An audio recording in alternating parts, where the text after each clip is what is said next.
Hi guys, my name is Josh. I'm a technician here at RV Land, and I'm here to show you how this RV operates. Thank you for renting from American Dream Vacations in Kyle, Texas. These right here are going to be your 30-pound propane tanks. Just remember, lefty-loosey to turn it on, righty-tighty to turn it off.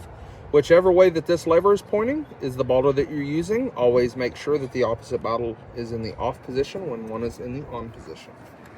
This is your battery disconnect switch. If you find yourself parking your RV and not using it at all, you're going to put it in the off position. Anytime you're using the RV or camping in the RV, plugged into shore power, plugged into a generator, needs to be in the on position.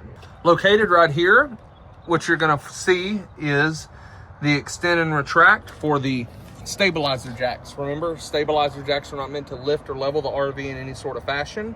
What you're going to do is hold down the down button, and your jacks will go down. As soon as they touch the ground, that's when you stop.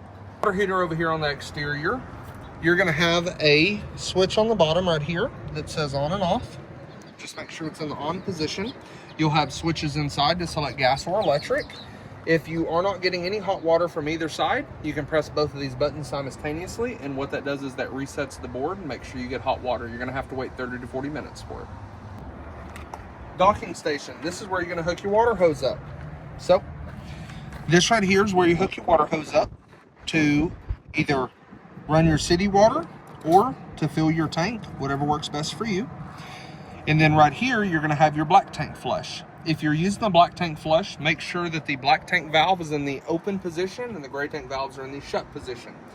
If you do hook up the water hose to the black tank flush and your black tank valve is not open, you can be in a really nasty mess. Located right here, you're gonna have your gray tank and black tank valve handles. So you're gonna push the valve in to close it, and you're gonna pull the valve open to open it.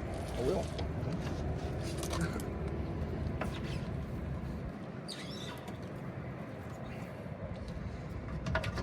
Keep all valves isolated at the same at a time.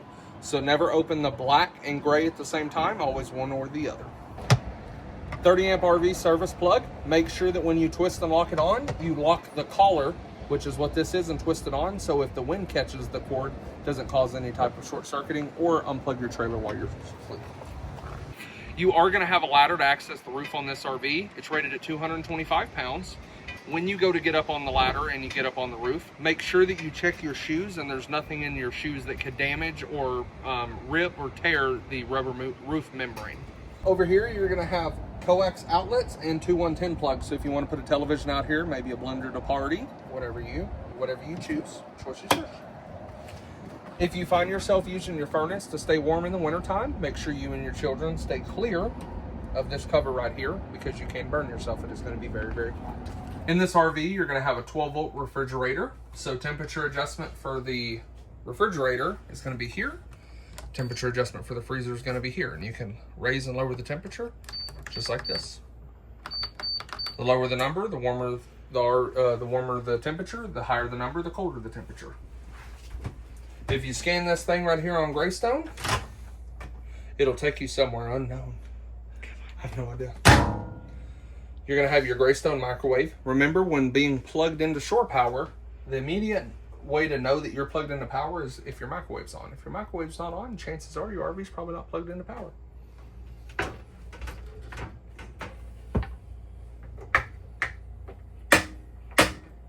This right here is going to be your stovetop. You're just going to turn your burner over, click it one time, and it'll light right up for you.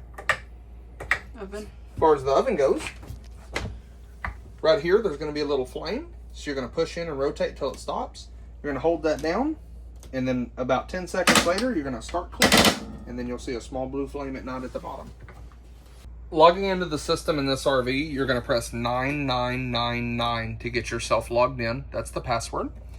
Interior lights, water heater, you have to select gas, electric, or both. You're going to have to wait 30 to 45 minutes for hot water. Water pump. Water pump you're only going to use if you have water in your fresh tank. As you see, the black and gray are empty. This is also where you'll see how full your tanks are. To run the HVAC system, you click this, turn the mode to cool, fan auto, and then just set your zone temperature right there. lights. You can independently turn the lights on and off if you want to. Awning light outside, ceiling lights, and bedroom light. Slides and awning. You'll have your slide in and out on this one, and your awning. Remember, when running the awning out, there's a vinyl flap that'll drop showing you that your awning is fully extended. Remember to go out with the awning to run it out and in with the awning to run it in, because you can roll an awning up backwards. And most importantly, use your best judgment. If you think it's too windy for an awning, it's too windy for an awning. All right, guys, I'll see y'all next time.